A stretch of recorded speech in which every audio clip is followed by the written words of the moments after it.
L'ennui est une bonne chose. Hein? Oui, je te vois venir déjà. Alors pose-toi un moment, mets tes émotions de côté et suis-moi avec ton raisonnement. Dans cette vidéo, je vais te définir ce que c'est que l'ennui, les différents types d'ennui qui existent et comment tu peux utiliser l'ennui à ton avantage. Rapidement, on va commencer avec le premier point. Qu'est-ce que l'ennui? Alors, l'ennui, c'est l'état de celui qui est las, celui qui ne trouve de plaisir à rien.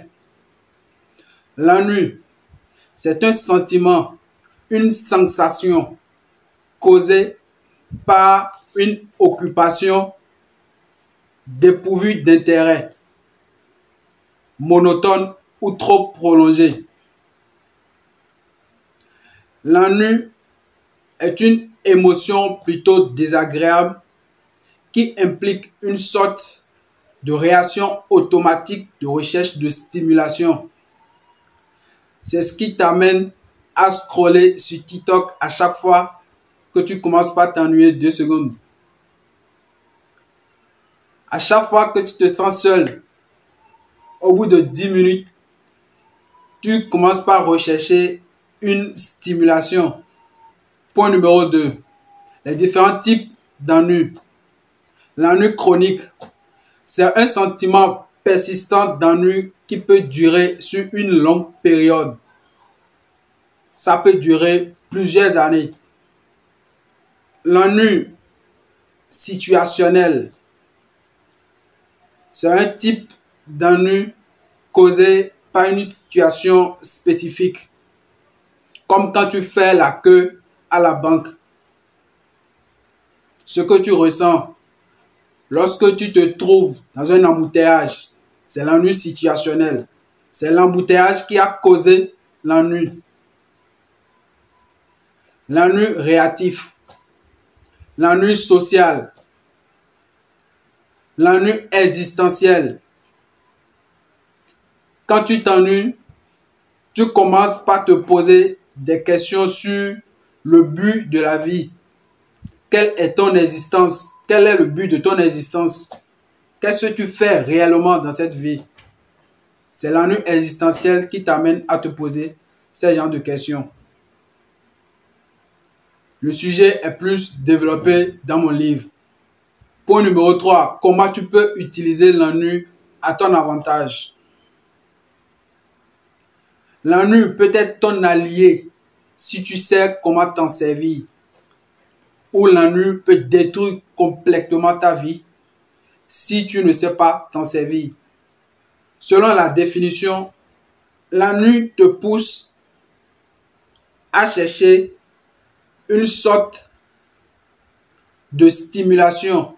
Dans cette recherche de stimulation, tu peux soit poser de bonnes actions, apprendre de nouvelles compétences qui vont façonner ta vie, qui vont t'aider à réussir ta vie.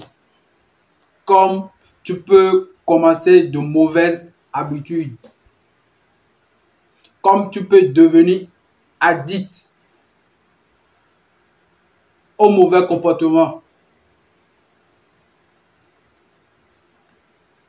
Tu peux utiliser l'ennui soit pour regarder des films adultes, fumer, boire de l'alcool, utiliser des réseaux sociaux pour contrer l'ennui, ce qui est juste une solution à court terme pour un problème à long terme.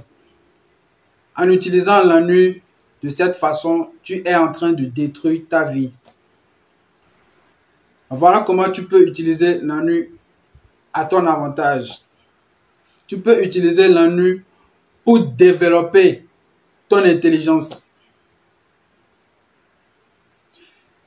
Il y a plusieurs types d'intelligence. Pour ton information, si tu ne le sais pas. Nous avons l'intelligence linguistique. Tu peux utiliser l'ennui pour développer ce type d'intelligence par la lecture quotidienne. Lorsque tu t'ennuies, tu peux créer des histoires. Tu peux écrire si tu es doté de l'intelligence linguistique. Tu peux améliorer ton art oratoire, qui est une compétence qui changera ta vie. Si tu es doté de l'intelligence logico-mathématique, tu peux utiliser l'ennui pour résoudre des énigmes. Si tu es doté de l'intelligence musicale, tu peux utiliser l'ennui pour composer des sons, écouter de la musique ou jouer à des instruments de musique. L'intelligence spatiale. Si tu es doté de ce type d'intelligence, tu peux utiliser tes moments d'ennui pour dessiner. Il y a plusieurs d'autres exercices que tu peux faire lorsque tu t'ennuies pour développer ton intelligence. Le sujet est plus développé dans mon livre. Tu passes tout ton temps à analyser la vie de Cristiano Ronaldo ou de Messi. Combien de buts il a marqué, combien il gagne par seconde, par minute. Alors que tu peux prendre ce temps pour faire une introspection de ta vie.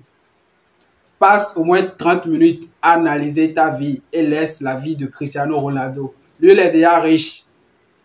Fais le bilan de tes compétences. Analyse tes points forts et tes points faibles sur lesquels tu dois travailler. Tu peux utiliser l'ennui pour ce genre de choses, au lieu d'utiliser ton temps pour étudier la vie d'autres célébrités. C'était juste un conseil. Cher ami, abonne-toi.